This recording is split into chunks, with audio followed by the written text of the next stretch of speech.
بسم اللہ الرحمن الرحیم۔ تمام کسان دوست ذمہ دار بھائیوں کو آپ کے اپنے یوٹیوب چینل کسان دوست ٹیکنالوجی میں خوش آمدید کہتا ہوں۔ میں ہوں آپ کا اپنا زرعی ماہر عتیق الرحمن۔ کاشتکاری کے لیے بہترین زمین اور پانی کا انتخاب کیسے کریں، آج یہ ہم جانیں گے۔ سب سے پہلے یہ جانتے ہیں کہ یہ زمین کیا ہے۔ What is soil? مٹی کی اوپر کی تہہ جس میں پودے اگتے ہیں، ایک سیاہ یا بھورا مواد جو کہ عام طور پر نامیاتی مٹی اور چٹان کے ذرات پر مشتمل ہوتا ہے، زمین کہلاتا ہے۔ مٹی کی اقسام یعنی زمین کی اقسام کائنڈ آف سوائل جو ہم کاشتکاری میں استعمال کرتے ہیں۔ سب سے پہلے ریتلی مٹی۔ ریتلی مٹی میں اس میں ریت کے ذرات بہت زیادہ ہوتے ہیں، بلکہ یہ ہوتے ہی تقریباً ریت کے ذرات ہیں۔ اس میں کاشتکاری کے لیے زیادہ استعمال نہیں ہو سکتی کیونکہ اس میں اندر پانی جذب کرنے کی صلاحیت تو بہت ہوتی ہے، لیکن یہ زمین اپنے اندر وتر کو محفوظ نہیں بنا سکتی، لہٰذا یہ کاشتکاری کے لیے کوئی زیادہ موزوں زمین نہیں ہوتی۔ اس کے بعد چکنی مٹی۔ چکنی مٹی اس میں جو باریک ذرات بہت زیادہ ہوتے ہیں، اس میں پانی جذب کرنے کی جو صلاحیت ہوتی ہے بہت کم ہوتی ہے۔ اس میں پانی جب اس رقبے کو یا زمین کو لگاتے ہیں تو اس میں پانی بہت زیادہ دیر تک کھڑا ہو رہتا ہے۔ اس میں کچھ ایسی فصلیں کاشت کی جا سکتی ہیں جو زیادہ پانی کی مقدار ضرورت ہوتی ہے۔ اس کے آگے جو سب سے بہترین زمین جس کو ہم میرا مٹی یا لومی سوائل کہتے ہیں، یہ کاشتکاری کے لیے سب سے ضروری ہے۔ اس میں چکنی کی مٹی کے ذرات بھی ہوتے ہیں، ریتلی مٹی کے ذرات بھی ہوتی ہیں، اور ساتھ ساتھ ہیومس یعنی کہ نامیاتی مادے کی بھی کافی مقدار پائی جاتی ہے، جس وجہ سے یہ کاشتکاری کے لیے سب سے بہترین زمین کہلاتی ہے۔ اس میں تقریباً تمام قسم کی ہی فصلیں لگائی جا سکتی ہیں۔ اس کے بعد جو آتی ہے چوتھے نمبر پہ، وہ گارے والی مٹی جس کو ہم سٹیل سوائل بھی کہتے ہیں۔ یہ دریاؤں کے کنارے یا دریاؤں کے جو جزیرہ نما ٹکڑے ہوتے ہیں، یہ دریا بعض دفعہ ایک سائڈ پہ چل رہا ہوتا ہے یا دو سائڈ پہ درمیان میں زمین ہوتی ہے، تو یہ ان علاقوں میں زیادہ مٹی پائی جاتی ہے، یہ گارے والی، تو وہاں پہ کچھ فصلیں کاشت کی جا سکتی ہیں جو زیادہ پانی والی مٹی ہیں، لیکن اس میں آرگینک میٹر کی مقدار بھی ہوتی ہے، لیکن ہر فصل یہاں پہ کاشت کرنے کے لیے مناسب نہیں ہے۔ یہ سب سے موزوں زمین ہے جو میرا مٹی جس کو ہم میرا زمین بھی کہتے ہیں، وہ سب سے بہترین زمین ہوتی ہے کاشتکاری کے لیے۔ آگے ہم یہ جانتے ہیں کہ زمین زرخیز کیا ہوتی ہے اور بنجر کیا ہوتی ہے۔ ایسی زمین جو اپنے اندر خوراک کو جمع کرے اور پودوں کو دینے کی صلاحیت رکھتی ہو، زرخیز زمین کہلاتی ہے۔ اسی طرح جو بنجر زمین ہے اپنے اندر خوراک کو جمع کر لیتی ہے لیکن پودوں کو دینے کی صلاحیت نہیں رکھتی، اسی لیے اس کو بنجر زمین کہتے ہیں۔ آگے جو زرخیز زمین ہے اس میں کون کون سے اجزاء ہونے ضروری ہیں؟ یہ چار اجزاء کے بغیر زمین زرخیز نہیں ہو سکتی۔ اگر یہ چیزیں چاروں اس میں موجود ہو اسی مقدار میں تو زمین زرخیز کہلائے گی۔ اس میں سب سے پہلے جو 25% ہے اس کا ہوا کا گزر بسر ہونا چاہیے اس کے اندر، اور 25% پانی کو جذب کرنے کی صلاحیت ہونی چاہیے تاکہ اس زمین کے اندر وتر محفوظ رہ سکے۔ اور اس کے بعد مٹی کے ذرات اور نیوٹرینٹس یعنی خوراکی اجزاء 45% اس کے اندر ہوں تو یہ زرخیز زمین کہلاتی ہے۔ لیکن اس کے اندر اگر آرگینک میٹر کو زیرو کر دیا جائے تو یہی زمین بنجر بن جاتی ہے۔ تو لہٰذا سب سے زیادہ اہمیت یہ ہے کہ آرگینک میٹر زمین کے اندر اگر 1.29% سے اوپر ہو تو زمین زرخیزی کی طرف چلی جاتی ہے، اور اگر 1.5% پوری ہو جائے تو وہ اس کو ہم زرخیز زمین کنسیڈر کرتے ہیں، لیکن یہ زیادہ سے زیادہ 5% ہو سکتی ہے، اس سے اوپر نہیں جا سکتی۔ لہٰذا اگر 1.5% سے نیچے زمین کا آرگینک میٹر موجود ہے تو وہ ہماری کمزور زمین کہلائے گی۔ تو لہٰذا پاکستان کے اندر خاص طور پنجاب کے اندر تقریباً تمام ہی زمینیں جتنی بھی کاشتکاری کے لیے استعمال کی جاتی ہیں اس میں جو آرگینک میٹر کی مقدار ہے، میں نے کافی ساری رپورٹس چیک کی ہیں اور رپورٹ خود بھی کروائی ہیں، تو ان میں جو آرگینک میٹر کی مقدار ہے وہ تقریباً 1% سے کم ہی آتی ہے۔ تو لہٰذا زمین کو زرخیز بنانے کے لیے آرگینک میٹر کی مقدار کو بڑھائیں۔ اس کے لیے بہترین طریقہ ہے کہ آپ گوبر کا استعمال کریں یا آرگینک میٹر بازار سے بنا بنایا مل جاتا ہے، وہ اپنے رقبوں پہ استعمال کریں اور اپنی فصلوں کے لیے زمین کو زرخیز بنائیں۔ تو مٹی ہمیں یہ کیسے پتہ چلے گا کہ ہماری زمین جو وہ زرخیز ہے یا نہیں ہے؟ اس کے لیے ہمیں سب سے پہلے مٹی کا سیمپل لے کر اس کا تجزیہ کروانا ضروری ہے۔ تو سب سے پہلے یہ جانتے ہیں کہ مٹی کا سیمپل ہم زمین سے کیسے لیں، وہ نمونہ کیسے اکٹھے کریں۔ تو اس کے لیے سب سے پہلے یہ ہے کہ ہمیں یہ 2-3 اوزار چاہیے ہوتے ہیں، جس میں آپ کسی بھولا یا یہ بیلچہ وغیرہ بھی استعمال کر سکتے ہیں، یا پنجابی جو رمبا کھرپا کہتے ہیں وہ بھی اس کو استعمال کر سکتے ہیں۔ اس کے لیے یہ کرنا ہے کہ آپ کے جن ایکڑوں کی آپ کو مطلوب ہے کہ ان کا رقبے کی مٹی کا سیمپل کروانا ہے، تاکہ ہم زرخیزی جان سکیں کہ اس زمین کے اندر زرخیزی کتنی ہے۔ اگر زرخیزی کم ہے تو ہم اس کو دور کر سکیں تاکہ بہترین پیداوار زمینوں سے لی جا سکے۔ تو اس کے لیے سب سے پہلے آپ نے کسی بھی ایک ایکڑ کے، کوئی بھی اگر ایکڑ ہے آپ کا، تو اس میں جہاں پہ اس کے جو چاروں کونے ہیں اس پہ ایک کونے پہ کھڑے ہو جائیں اور اس کو بالکل کونے سے، جیسے یہ میں آپ کو نشان سے دکھا رہا ہوں، تو یہ کونے سے 10 قدم آگے چلیں اور وہاں پہ اگر آپ نے لمبی جڑ والی فصلیں کاشت کرنی ہیں تو آپ کو 1.5 فٹ تک کا جو مٹی کا سیمپل لینا ضروری ہے۔ لیکن اگر آپ کی کم لمبی فصل والی فصلیں کم لمبی جڑ والی فصلیں لگانا چاہتے ہیں تو اس کو آپ 6 انچ تک مٹی کا سیمپل بھی لیا جائے تو وہ بھی ان کا استعمال میں لیا جا سکتا ہے، اور اس سے آپ مٹی کا سیمپل کروا سکتے ہیں۔ تو سب سے پہلے آپ نے ایک کھڈا 6 انچ کا بنانا ہے، اور جو اس سے مٹی نکلے وہ آپ بالٹی میں یا شاپر کے اوپر ڈال رہے ہیں، اور اس کے بعد یہی عمل آپ نے چاروں کونوں پہ، یعنی کہ ہر کونے سے 10 قدم چل کے اسی طرح چاروں کونوں پہ چل پہ آپ نے یہ اسی طرح کلو 1.5 کلو مٹی اکٹھی کر کے، اور ایک بالکل درمیان میں چلے جائیں رقبے کے وہاں پہ ایکڑ کے، تو وہاں سے مٹی لے کر آپس میں اس کو مکس کر لیں، اور اس میں سے 1 کلو مٹی کسی شاپر میں ڈال کر اس کے اوپر آپ نے ایک پرچی پہ لکھ کر ڈالنا۔ اس پرچی پہ جو لکھنا ہے یہ سب سے پہلے اپنا نام، مربع نمبر، ایکڑ نمبر، اور اس کے اوپر نیچے فون نمبر آپ نے لکھ دینا ہے، تاکہ آپ محکمہ زراعت کی لیبارٹری میں جب اس کو جمع کروائیں گے تو وہ آپ کو اسی نمبر پہ اسی طریقے سے آپ کی ڈیٹیل کو آپ کی رپورٹ میں درج کر سکیں۔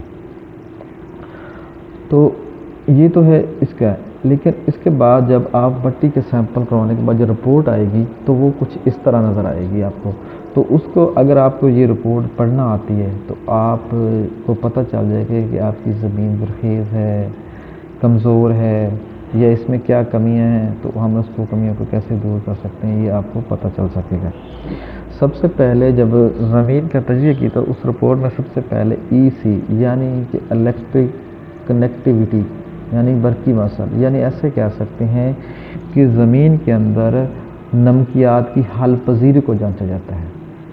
نمکیات کی حل پذیری اگر 4% سے، مٹی کے اندر اگر 4% سے زائد ہے، تو اگر 4% سے زائد ہو تو وہ کمزور زمین ہوگی، اس پہ کاشتکاری آپ کر سکتے ہیں لیکن اچھی پیداوار نہیں لی جا سکتی۔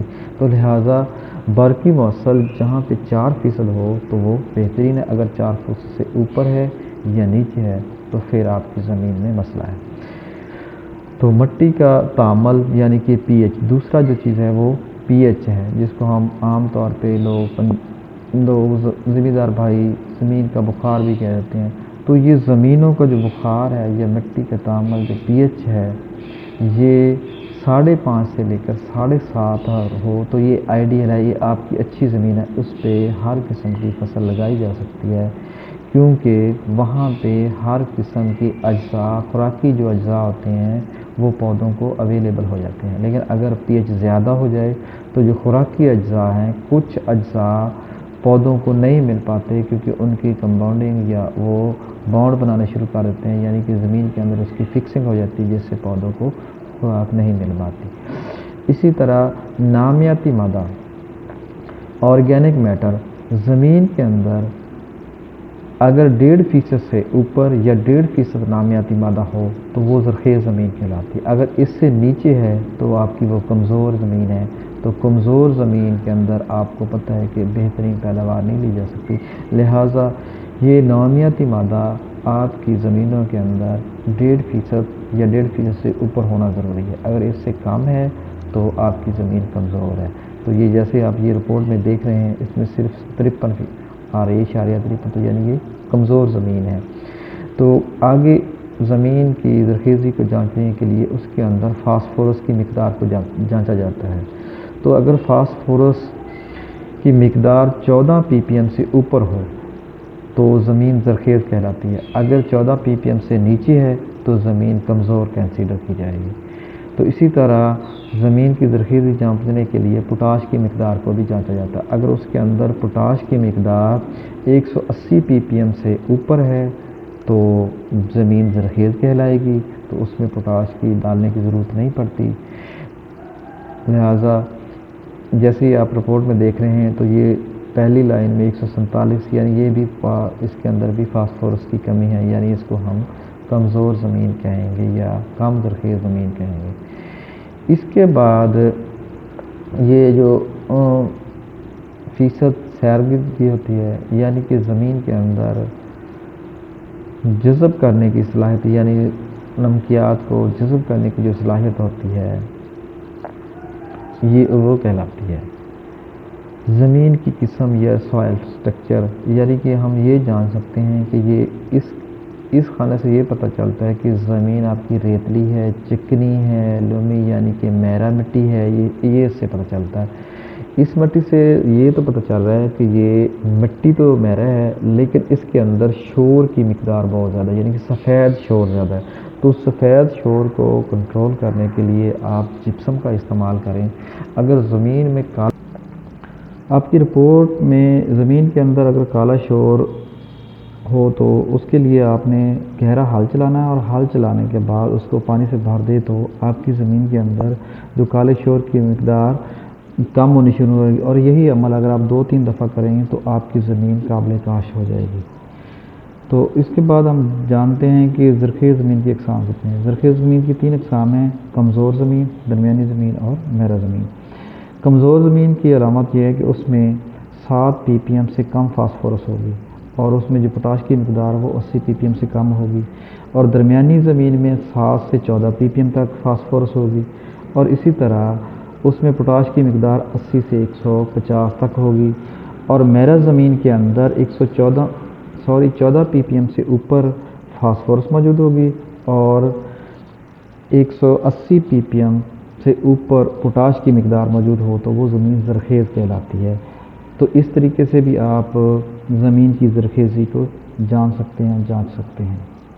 تو پانی کے لیے بھی ضروری ہے کہ آپ فصلوں کو جو پانی لگاتے ہیں وہ اگر نہری پانی استعمال کرتے ہیں تو پھر اس کا پانی کا سیمپل کروانا، اس کا تجزیہ کروانے کی کوئی ضرورت نہیں ہوتی. لیکن اگر آپ ٹیوب ویل کا پانی لگاتے ہیں تو اس کے لیے تجزیہ کروانا بہت ضروری ہے. تو تجزیہ کروانے کے لیے سب سے پہلے اس کا سیمپل لینا پڑتا ہے. تو سیمپل لینے کا طریقہ کار یہ ہے کہ آپ نے سب سے پہلے ایک خالی منرل واٹر والی بوتل لیں، اور اس کو جس ٹیوب ویل کا آپ سیمپل کروانا چاہتے ہیں پانی کا، اس کو چلتے ہوئے، اس ٹیوب ویل کو چلتے ہوئے آدھا گھنٹہ ہو چکا ہو تو اس میں سے آپ یہ پانی والی بوتل بھر لیں، اور یہ مٹی والا جو سیمپل اسی کے ساتھ محکمہ زراعت کی لیبارٹری کے اندر جو ہر ضلع کے اندر موجود ہے وہاں پہ آپ جمع کروا دیں. تو آپ کو کچھ اس طرح کی رپورٹ ملے گی.